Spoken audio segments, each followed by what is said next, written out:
அக்னி நட்சத்திரம் ஸ்டார்ட் ஆயிருச்சே, வெயிலுக்கு என்னதான் பண்ண போகிறோமோ அப்படின்னு சொல்லி பேசிகிட்டு இருக்கிற டைமில் பார்த்தீங்கன்னா டக்குன்னு மழை வந்துருச்சுங்க.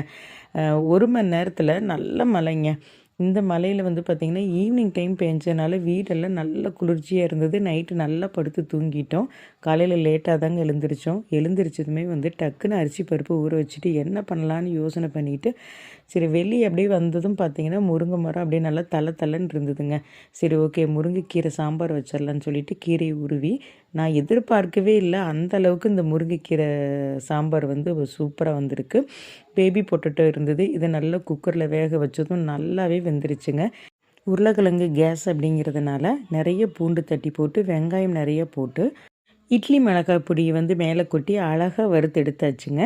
இன்றைக்கி எங்கள் வீட்டில் வந்து சுட சுட சாதம், முருங்கைக்கீரை சாம்பார், பேபி பொட்டேட்டோ பொரியல். உங்கள் வீட்டில் நீங்கள் என்ன செஞ்சீங்க அப்படிங்கிறத கமெண்ட் பண்ணுங்கள். உங்கள் ஊர்லேயும் மழை பெஞ்சதா அப்படிங்கிறதையும் கமெண்ட் பண்ணுங்கள். தேங்க்யூ ஃபார் வாட்சிங்.